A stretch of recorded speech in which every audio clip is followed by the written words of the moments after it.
नमस्कार, मैं अशोक कुमार पांडे और मेरे साथ हैं भाई राजू पारुलेकर, वरिष्ठ पत्रकार। अपने शो में आज संडे दोपहर 2 बजे हम लोग साथ में हैं। राजू भाई, बहुत स्वागत आपका। नमस्ते।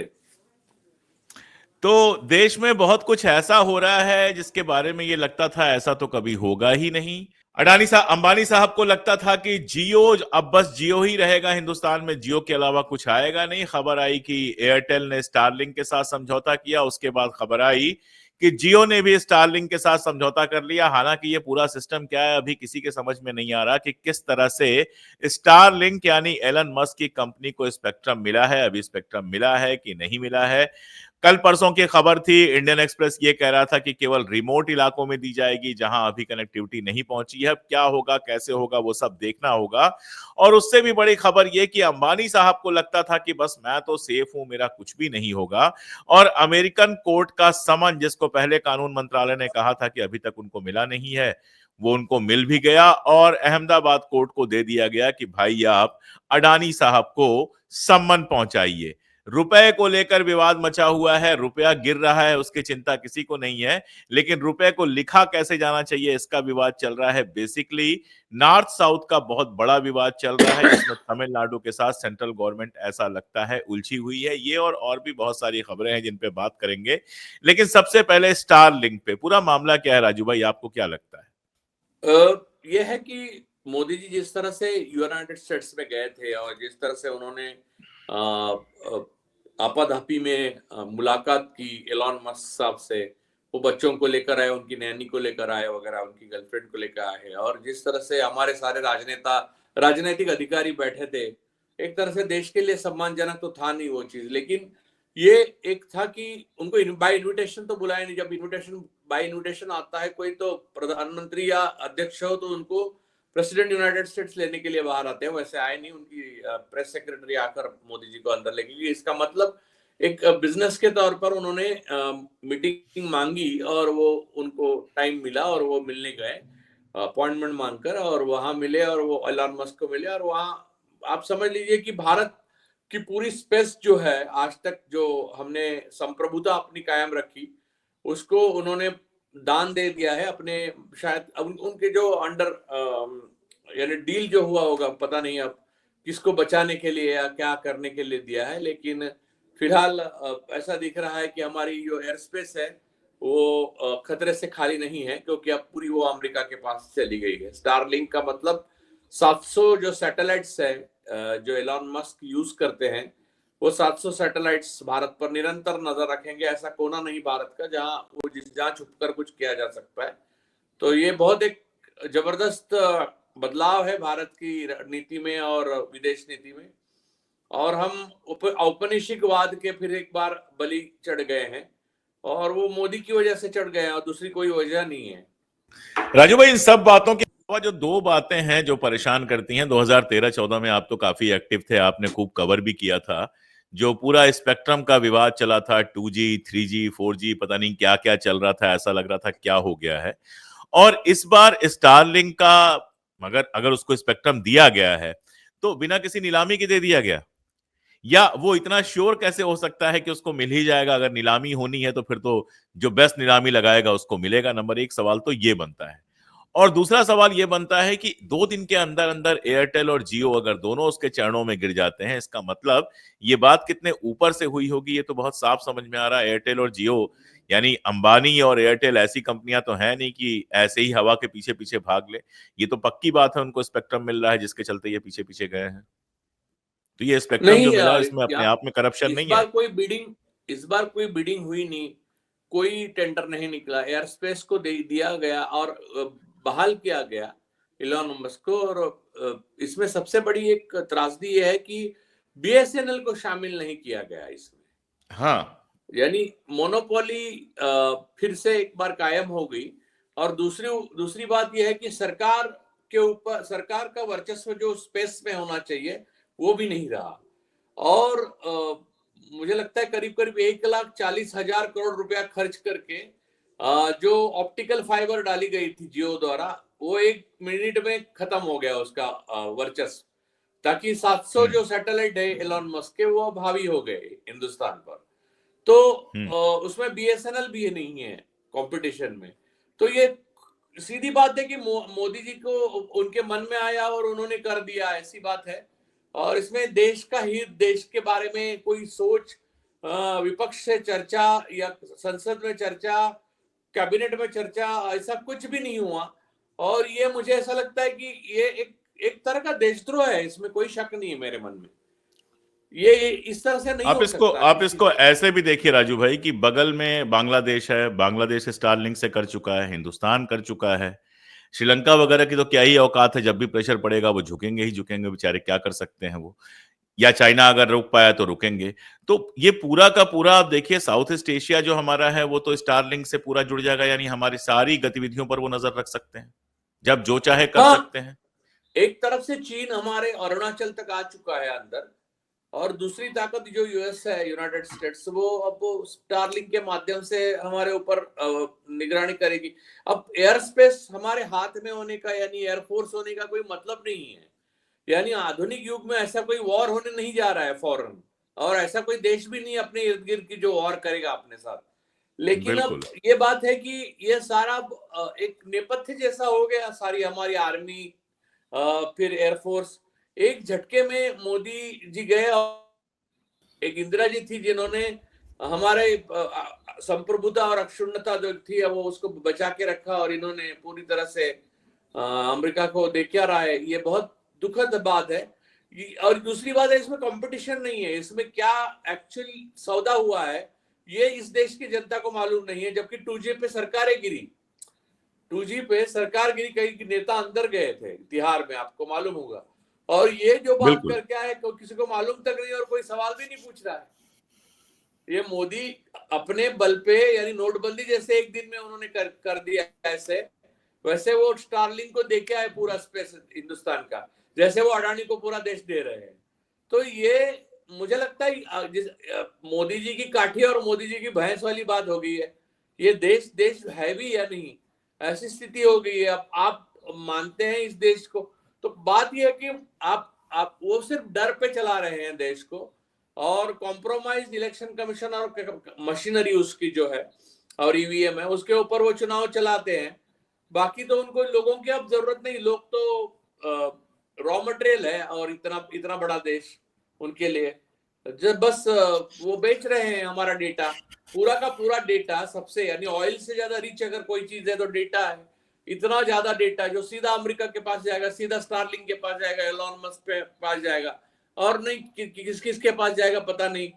तो बस हम बिक चुके हैं सर, शॉर्ट में, एकदम शॉर्ट में बताएं तो बहुत डिप्रेसिंग है। लेकिन आप समझ लीजिए कि ईस्ट इंडिया कंपनी भी इतना काबू नहीं पा सकी थी हिंदुस्तान पे, या ब्रिटिश हुकूमत भी, उतना काबू अब इस बार अमेरिका ने और चाइना ने हमारे ऊपर ले लिया है, और हम बिक चुके हैं। और हमारा अपना ऐसा कुछ नहीं है अपना। और देखिए ना, अमेरिका जब दुनिया की बात करता है जियोपॉलिटिक्स की, तो वो कंसिडर किसको करता है? रशिया को करता है, चाइना को करता है, हिंदुस्तान का कोई नाम भी नहीं लेता है। तो बात खत्म हो चुकी है करीब करीब, ये शरण आ चुके हैं अडानी के लिए उनको, और समन्स भी उनके कहने से अडानी को भेज दिया। तो वही मैं अगले सवाल पे आ रहा था कि जिस तरह से पहले कहा गया कि समन आया ही नहीं है, उसके बाद अहमदाबाद कोर्ट को समन दिया गया पहुंचाने के लिए, पता नहीं अभी पहुंचा है कि नहीं पहुंचा। तो ये समन वाली घटना को आप कैसे देख रहे हैं? नहीं, वो तो मैंडेटरी है। अभी ये आगे जाकर पता चलेगा कि ये अडानी को बचाने के लिए ये सारी गतिविधियां हो रही है, या मजबूरन ऑप्शन ही नहीं रखा है यूएस ने कि आपको इसको ये जो आगे है वो कार्रवाई करनी है। ये तो बाद में पता चलेगा। ये उससे निकालने के लिए हो रहा है, क्योंकि मुझे एक तरफ लगता है कि हो भी सकता है कि ये डील में एक शामिल हो कि अडानी को कुछ मत करो। तो इसलिए अडानी को यहाँ पर गोरेगांव में 36,000 करोड़ का एक फिर से जमीन का टुकड़ा, बहुत बड़ा, इट्स अ गोल्ड, वो भी गोरेगांव में दे दिया गया डेवलपमेंट। तो मुंबई का बेताज बादशाह नहीं, पूरा तख्तपोशी करके, यानी पूरा ताज वाला बादशाह है वो अब अडानी। उसके पास सारी लैंड है, प्रॉपर्टी है, एयरपोर्ट्स है, सब कुछ है। हमारे जीवन पे पूरा हक अगर दो लोगों का किसी है तो वो एक है अडानी और दूसरे मोदी। मोदी जाकर विदेश में हमारा डेटा बेच के आए हैं और एयर स्पेस देश की बेच के आए हैं। अडानी हमारी जमीनें, एयरपोर्ट, स्पोर्ट्स सब खरीद रहे हैं। और वो सारे पैसे भी हमारे ही हैं, टैक्स से जाते हैं, वो बैंक में जाते हैं। जाहिर है, तो जाहिर है। बात खत्म है कि हम अपने लिए कुछ करें या हम अपने भविष्य के लिए कुछ सोचे, ऐसा ये देश रहा नहीं। तो इसलिए लोग कितने भी पैसे खर्च हो, लेकिन खर्च करके दूसरे देश का पासपोर्ट ले रहे हैं जिनके पास पैसे हैं। जिनके पास पैसे नहीं है वो जिस तरह से रगड़े जा रहे हैं, आपको रोज न्यूज में देखते हैं। तो बच्चों के लिए, यानी यहाँ के जो लोग हैं, रॉ मटेरियल मोदी जी का और अडानी जी का, उनके लिए हिंदू मुसलमान की हड्डी दे दी गई है। उनको रोज चबाते रहो। यानी जय श्री राम बोलने के लिए मंदिर बनाया या मस्जिद के सामने बोलना था, वो भी बच्चे भूल गए हैं। अब वो मंदिर छोड़ के मस्जिद के सामने आके जय श्री राम बोलते हैं। तो ये एक बहुत बड़ी विडंबना है और देश इस स्थिति तक आएगा ये हमने 12 साल पहले सोचा भी नहीं था। ठीक बात है। अच्छा, एक और खबर जिस पर देश की ही बात हो रही है कि देश के अंदर किस तरह से देश बंट रहा है। आप देखिए, तमिलनाडु के साथ जो एक पूरी बहस चल रही है, उड़ीसा को लेके कुछ बोला गया, उस पर काफी बहस चली। तमिलनाडु के साथ 3 भाषा वाला जो विवाद चल रहा है, तमिलनाडु ने फिर रुपए के लिए जो आर जो बना हुआ है र के साथ बीच में 2 डाल के जो हमारा चिन्ह बना हुआ है, उसकी जगह पर अपना रुपया लिखा। बाद में पता चला कि निर्मला सीतारमण पहले भी उसका उपयोग कर चुकी हैं। ये पूरा तमाशा जो चल रहा है, परिसीमन का जो मामला है, नॉर्थ साउथ डिवाइड अगर बढ़ेगा तो ये अपने आप में देश के लिए बहुत खतरनाक नहीं होगा, और बढ़ रहा है। तमाम सारी आवाजें सर ये लगातार बढ़ेगा क्योंकि जो आरएसएस की महत्वाकांक्षा है हिंदी को लादने की, हिंदी इंपीरियलिज्म, देखिए आप बुरा मत मानिए सर, क्योंकि मैं आपकी क्यों बुरा मातृभाषा मानूंगा? हिंदी है। लेकिन मैं ये जानता हूं कि आपकी मातृभाषा हिंदी है और आप नॉर्थ कोई नहीं। साउथ डिवाइड जो है आपने कहा, वो तो होना ही है सर। क्योंकि इसमें सबसे बड़ी बात यह है कि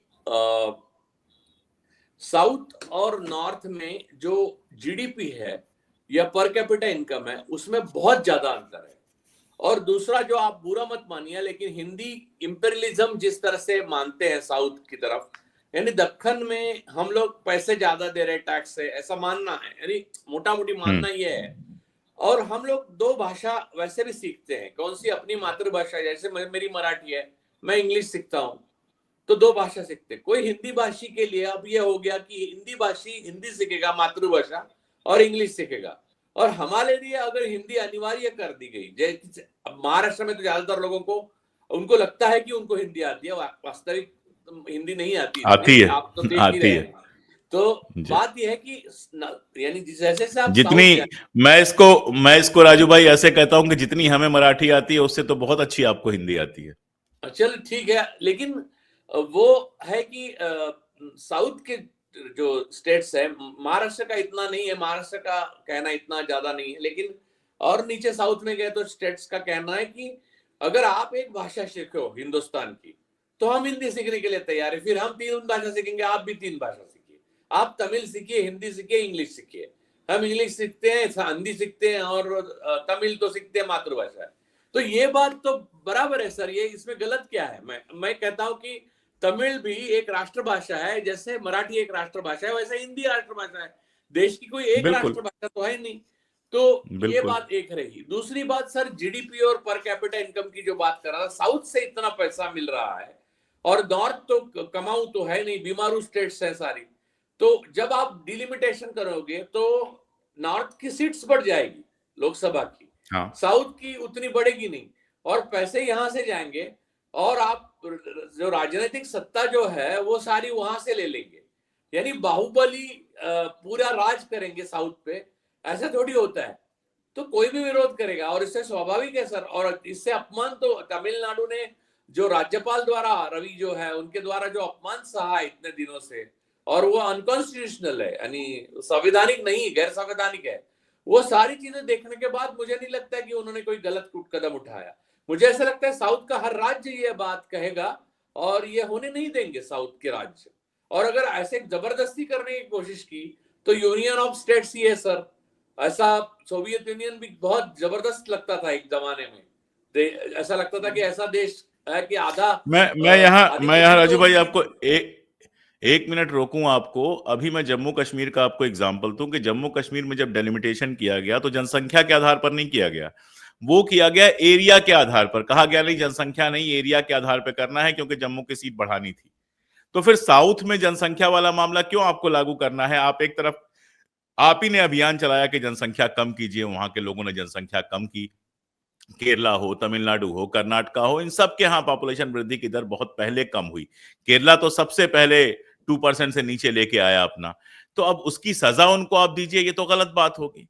तो मुझे लगता है कि मिल बैठ के आपको बात करनी चाहिए। ऐसे त्रिभाषा वाला जो मामला आप कह रहे थे, सिर्फ भाषा की बात ये नहीं है। मान लीजिए यूपी में, मान लीजिए कि तमिलनाडु में अचानक से आप हिंदी अनिवार्य कर देते हैं। हिंदी के टीचर्स की जरूरत होगी जिनकी सप्लाई होगी नॉर्थ इंडिया से, यानी तमिलनाडु में नॉर्थ इंडिया के लोगों को नौकरी मिलेगी। उसके साथ ही आप तमिल, तेलुगु, इनमें से कोई एक ऑप्शन यूपी में दे दीजिए, बिहार में दे दीजिए, राजस्थान में दे दीजिए, तो उनके लोगों को भी यहाँ पे नौकरी मिल जाएगी। तो ये तो कई तरह से अन्याय करना हो गया ना।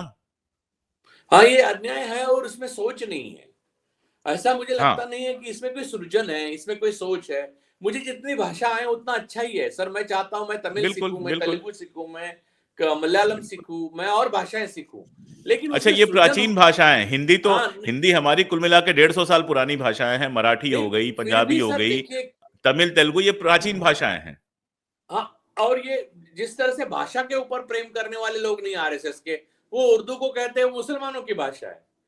इनकी इनके अनाड़ीपन की कोई सीमा ही नहीं है। तो ये सारी जो इनकी जो कसरत है वो राजनीतिक बाहुबल पाने के लिए है, और वो बाहुबल से राज करना चाहते हैं, लोकतंत्र से नहीं। तो ये सारी बातों को साउथ कभी एक्सेप्ट नहीं करेगा। शिवाजी महाराज की बात मैं आपको कहता हूं, वो हमेशा ये कहते थे हम दक्खनी हैं, और हमको ये कभी भूलना नहीं चाहिए कि हम दक्खन हैं। विंध्य पर्वत के इस तरफ जो है वो दक्खन है, तो दक्खन को कभी नहीं, वो इसलिए वो तंजावर तक गए, वो तमिलनाडु तक गए छत्रपति शिवाजी महाराज। तो वो जो उनका कहना था कि हम दक्खन है, और दक्खन को इसलिए दक्षिणी मराठी भी है। आप अगर जाएंगे हम्म। तमिलनाडु में, वहां पर तंजावर में आप दक्षिणी मराठी बोलते हैं, वो अलग अलग लगती है, उसका लहजा भी अलग है, उसका एक्सेंट भी अलग है। तो वो जो है उनकी उनकी सोच, वो सोच पूरे साउथ में है, और वो साउथ बदलेगी नहीं सर।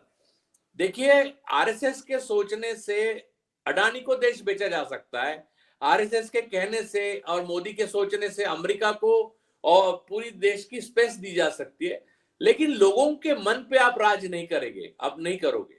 अब खत्म हो गया वो दौर कि आपका लोगों पे कुछ करिश्मा था। वो 2014 तक था, थोड़ा बहुत 15-16 तक रहा, बाद में तो ढलता ही गया।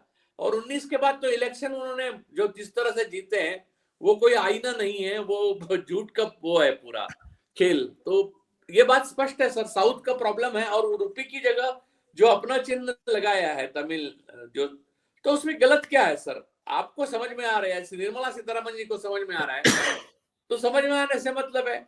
और अगर आप इतना अच्छा करना चाहते हो, यूनिफाइड, और ये सारी चीजें एक जैसी यूनिफॉर्म करना चाहते हो, तो आपको ऐसा कुछ होना चाहिए, आपके पास ऐसा सृजन होना चाहिए जो साउथ को एक्सेप्टेबल हो और नॉर्थ को एक्सेप्टेबल हो। आप ऐसा नहीं कर सकते कि मैंने कहा इसलिए कल से ऐसा है, तो वो बात नहीं है सर। तमिलनाडु का 100% जस्टिफाइबल है, और पूरी तरह से न्याय है, हर बात न्याय है। और जो केंद्र सरकार कर रही है वो अन्याय है। और आप तो ममता जी भी बोल सकती है, आपको उद्धव ठाकरे जी से बात करेंगे वो भी कह सकते हैं, जो जो लोग राज हम्म। कर चुके हैं अपने राज्य में, जो बीजेपी के नहीं है, वो लोग कह सकते हैं कि इन लोगों का रवैया देश के प्रति कैसा है। हम देश के प्रति ऐसा किसी राज्य के प्रति पहले केंद्र सरकार का रवैया नहीं रहा था। तो तमिलनाडु हमेशा पहले आवाज उठाता रहा है, इस बार भी उन्होंने पहले आवाज उठाया, लेकिन उनकी आवाज आखिरी नहीं होगी। उसके बाद केरला आएगा, उसके बाद आंध्रा आएगा, फिर देखिए ऐसा होगा कि ये अखंड भारत तो छोड़िए सर, खंड खंड भारत छोड़ के जाएंगे आरएसएस वाले, उनको जल्दी भगाया नहीं गया तो। हाँ, अगर प्यार का मामला होता है, मिलजुल के बैठ के बात करने का मामला होता है, तो बहुत कुछ सुलझ जाता है। और जब जबरदस्ती आप कुछ भी ला देंगे तो बहुत कुछ उलझ जाएगा। ये तो बिल्कुल क्लियर सी बात है, ये तो देखा गया है। सर, प्यार का मामला होता तो अडानी को देश बेचा नहीं जाता, और बिना संसद को विश्वास में लिए हुए पूरा भारत का स्पेस एलोन मस्क को दिया नहीं जाता। ये प्यार का मामला नहीं है सर, ये क्राइम का मामला है, ये ट्रेजन है, देशद्रोह का मामला है। और उसके ऊपर न्यूरेमबर्ग जैसा पूरा कोर्ट चलना चाहिए। और इसमें शामिल जितने लोग हैं, अधिकारी, राजनेता और राजनीतिक अधिकारी जो भी है, वो दूसरे पे एक अपनी जिम्मेदारी, जैसे विनोद राय जी जैसे लोग हैं, उन पे उनको सजा होनी चाहिए, क्योंकि एक देश के आखिरी साथ सवाल गद्दारी की है। पर्सनल। जी। एक आखिरी सवाल राजू भाई पर्सनल, आप पुणे में हैं, काशीराम जी पर मराठी में एक महत्वपूर्ण किताब आई है, मैं चाहूंगा अंग्रेजी और हिंदी में भी ट्रांसलेट हो ताकि हम लोग भी पढ़ सकें। थोड़ा सा उस किताब के बारे में बताइए, हम अपनी तरफ से जो सहयोग कर सकते हैं उस किताब का परिचय कम से कम मराठी के लोगों को दे सकते हैं। नहीं, डॉक्टर थोरात नाम के उनके साथी हैं, यानी वो बहुत बड़े साइंटिस्ट हैं और उनकी उम्र है 86 साल। उन्होंने कांशीराम जी की पूरी एक कथा यानी बायोग्राफी लिखी है उनके अपने पर्सपेक्टिव से, और वो जबरदस्त है। आप मैं मराठी में उन्होंने लिखी है, लेकिन मैं चाहूंगा कि उसको हर भाषा में लाया जाए। और वो कांशीराम जी ने जहां से, यानी एक कुछ भी नहीं था, एक स्क्रैच से लेकर शून्य इतनी से, बड़ी बिल्कुल हाँ। मूवमेंट उन्होंने खड़ी की।